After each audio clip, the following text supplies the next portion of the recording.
Hello there, and welcome to day 120 of A Film a Day with me, Jordan Woodley. And almost as a strange epilogue to my journey to the Oscars that I think I began all the way back in the early days of this series, I finally can talk about as it later became, Best Picture winning Nomadland. So, I think as I said during my Oscars coverage, I do think it was going to be an uphill battle because, frankly, in the run-up to the Oscars, having seen so many nominations, really starting to latch on to films that I think told the most powerful stories, the most culturally resonant, and the stories that, should have swept. To then have the ceremony and the film, or one of two films that swept, be films that we haven't had the opportunity to see until after the fact, almost creates this, this sense of inevitable resentment. There was always... Nomadland had an incredibly hard task proving that it deserved to win as well as it has, having already won, if you see what I mean. And so, this last 5 days, as we've come up to watching it, it is that question of, oh god, this is going to be a hard watch, because I'm going to be watching it from the perspective of, does this deserve to have won Best Picture, Best Director, Best Leading Actress, Best BAFTA Cinematography, and frankly, coming away from it, that's a hard question to resolve. And as I've said numerous times, the whole giving awards and almost ranking movies thing, there is a reason why I don't rate films by any numerical system, because it's a piece of art, and as a piece of art, the idea of saying, oh well, what film is better, Jurassic Park or Schindler's List? It's an inherently flawed idea, in the same way that you wouldn't go through a museum and say, well, I think this piece next to this piece, which is the best piece of the museum. It's art is supposed to be subjective. It's supposed to stimulate different things in different people, and at the end of the day, is very much in the eye of the visionary who's created it, to go, I want to try and tell you something, not I want to win an award. Now, of course, I've spent a significant amount of time now building up and discussing awards and disseminating that, but inherently that is the flaw of it, I suppose, and that's something to always bear in mind. But I will continue to take interest in awards and Oscars and BAFTAs, because I suppose it frames the year, and it does allow me to experience films that I might have neglected had they not been nominated. And so with Nomadland, this is an interesting film, because the idea of... So the film follows Frances McDormand, who plays a recent widow named... Oh, is her name Fran? Fern, sorry. I knew it was something like that.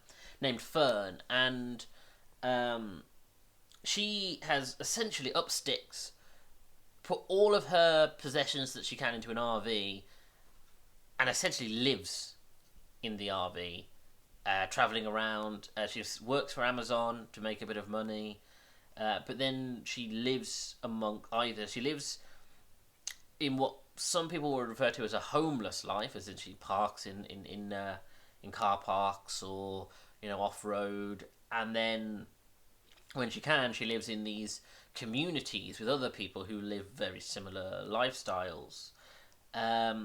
And what you essentially are seeing is a year of her life as she goes around um, trying to make money, trying to work out how someone lives like this, because it's not something she's done for a long time. The implication is this is a recent change in her life.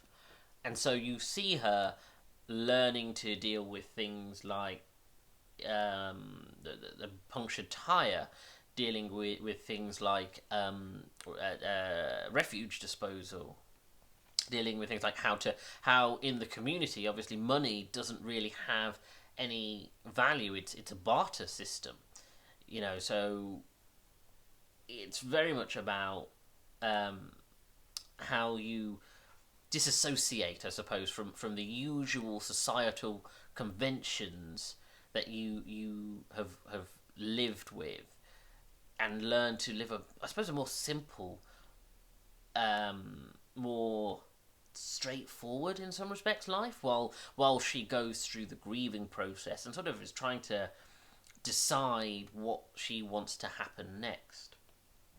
Now, directed by Chloé Zhao, the I suppose one of the most remarkable things about this is that we spend a lot of time in this film amongst this nomadic community, and the one of the major selling points is the fact that it's, with the exception of Frances McDormand and one other actor, all the other characters, if in inverted commas characters, are real people, and you're seeing real people who live this lifestyle interact with our lead. There are sections where characters are trying to sort of discuss their wares, or almost do a presentation on how to do a certain thing, and that's not performed as a fiction. That is someone genuinely doing something that they would have done whether the cameras were on them or not. And we meet, lots of different interesting people with compelling stories that of what happened in their lives to get them to this place. And it would be great to say, some people just went, you know what, I've decided to live a simpler life. I'm getting rid of everything. I'm going to sell up, live in an RV, and come and live in this community. But there is something to be said that on some level, and perhaps there's a cause-effect relationship with this, but a lot of these people have a tragedy in their life, or some kind of catalyst that has caused them to make this change, and a lot of them are incredibly sad stories about bereavement, or some kind of experience, a trauma of some kind, that has led them to decide to make this change. And that doesn't mean that somehow there's something wrong with them. It's just, perhaps on some level, it takes a major shock to the system, to cause someone to sell everything they own, or everything that they can't take with them, and go and live, amongst what some people would describe as a homeless community. And so that is fascinating. That is genuinely fascinating. And there is something so real and grounded about it. And I think that's the thing that I think people really attach to. There's something very...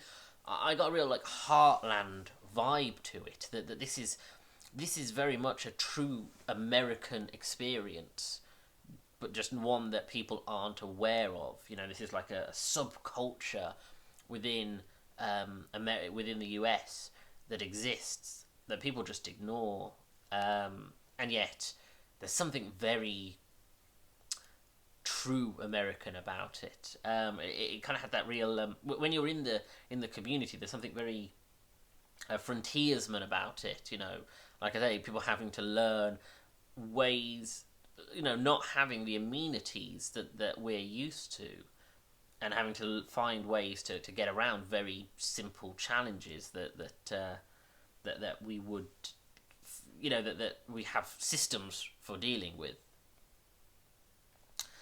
And the cinematography is beautiful. This is a beautiful looking film. I mean, this film is very low key. There's something very, there is a plot because, as I've mentioned, it's about this woman's experience, but frankly, it's more just a slice of life as someone goes through this, and you're just watching them over the course of time, learning and just living, and so the camera spends a lot of time just looking at the scenery around them and looking at the beautiful landscapes, and there's something, like I say, earthy and heartland about it, because it's really about, it reminded me of the film Into the Wild, of course, where it's about, was it Into the Wild? Yes.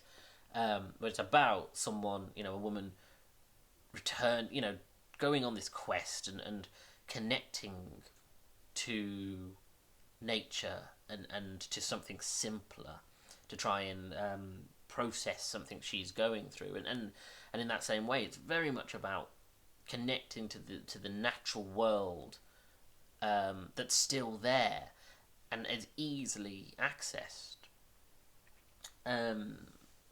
And from Frances McDormand gives a really solid performance. This is an incredibly internalised performance, so it's not dramatic. As I say, there is a plot, but the plot almost takes a back seat to just watching someone as they experience things and process it and interact with people. And there aren't any big dramatic moments. It's entirely contained within someone's sort of the smaller motions that people go through of their emotions, and the micro emotions that they experience as they feel uncomfortable, or as they have to sort of hold back their grief or sadness, or find joy in things. And I think that's something to be celebrated, that the ability to be able to do that. And although I don't think it's particularly cinematic sometimes it's very difficult to watch someone perform an internalized in an internalized way, where you're going, okay, I want to see something a little more melodramatic. The art of being able to express with minimal expression should be applauded. So, turning back to the Oscars and the BAFTAs. So this won for Best Picture, Best Director, and Best Lead Actress. Was nominated for Best Adapted Screenplay? Yeah. Adapted Screenplay, Best Cinematography, and Best Editing. So, and then of course for BAFTAs it won for Best Cinematography. So, I'm struggling with this a little because and like I said at the beginning, this you attach yourself to certain films and they really start to stir you, and you think, okay, this is going to be the film that takes the Oscars. And for me, I thought it was going to be Judas and the Black Messiah, or I thought it was going to be Trial of the Chicago 7, but it turned out to be Promising Young Woman, that though at the time when I watched it I thought, oh, I like this, but I don't think it's... It took a while before it took an effect on me. But then as we got to the Oscars, I'm like, Promising Young Woman should lead everything, because there's something about it that's rousing and stirring and tells a narrative in a way that, though it's been done before, in a way that's not been seen before. And so when it came to the point where Nomadland won, and I kept thinking, oh, well, Promising Young Woman should have won for Best Director, Promising Young Woman should have Best Lead Actress, and Promising Young Woman, frankly, should have won for Best Picture, I resented Nomadland. But the funny thing about these two films is there is something very balanced about them, that they are very, very opposite films, and yet in the same... the opposites really counter each other. That you have Promising Young Woman is about a younger woman who's going through who's using her strength and aggression and all of this anger within her to try and affect society and make as much noise and change as she can. Whereas Nomadland is about a much older woman, an older woman who's sort of disassociated from society, doesn't really want to interact with it, and is processing something from within that, frankly, we are barely getting a glimpse at. And they're very opposite films, and one is very much about the quiet of it all, whereas the other is about the noise of it.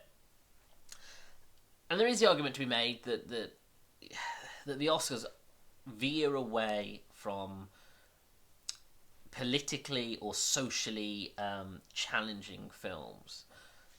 They will allow a film to win if it has a strong enough message. But it reminds me of the year when Three Billboards Outside of Missouri, the other Frances McDormand film, was nominated. And I was so behind that film because I genuinely thought I've not seen a film like this before. And it didn't win because there is something about it that is uncomfortable, and you can imagine the voters not necessarily taking against it, but not the subtext of it affecting them in a way that makes them go, oh, I should go for a safer choice, a choice that people will be discussion pieces, but won't split people. And promising, and so I believe it was the year that Green Book won, and well, that sort of had a bit of a strange backlash to it. But this year, there's no reason Nomadland shouldn't win. However, I wanted Promising Woman to win because it's loud, it's trying to say something, and unfortunately in its aggression, it means that it possibly turned off a lot of Oscar voters who didn't want to go for something too controversial.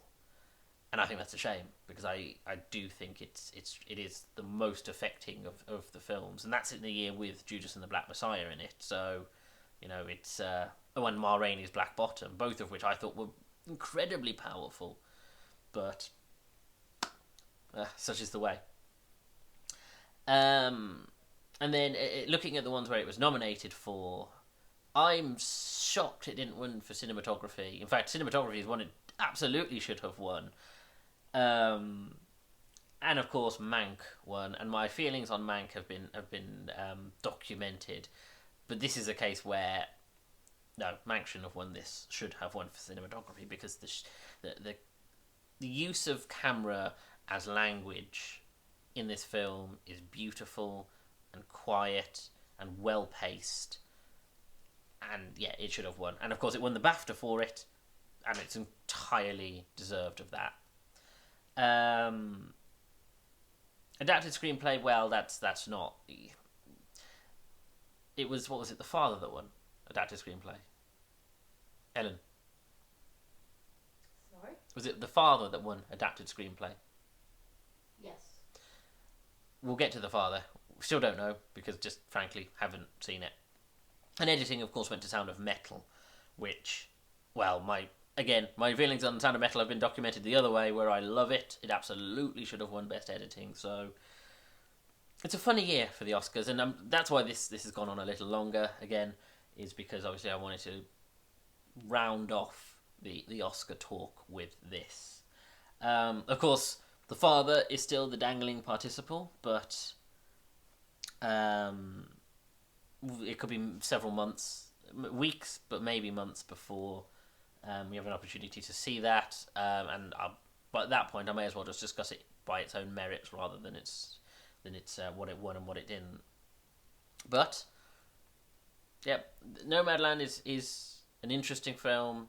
I'm glad it's received the plaudits it had. I'm glad that Frances McDormand has done as well as she has from this, because she is a tremendous actress. So this is if it highlights someone like this, that's only a good thing. Anyway, Thank you for joining me. Please hit the like button, subscribe to the channel, and please comment because that helps me with the algorithm, trying to get these videos more exposed on YouTube. There are over 100 videos, so please do check out some of the films that you might be interested in. And follow me on Twitter at Jordan_Woodley, where I'm always tweeting movie and TV news, funny videos, and of course links to these videos as they go up. Thank you for joining me. Take care.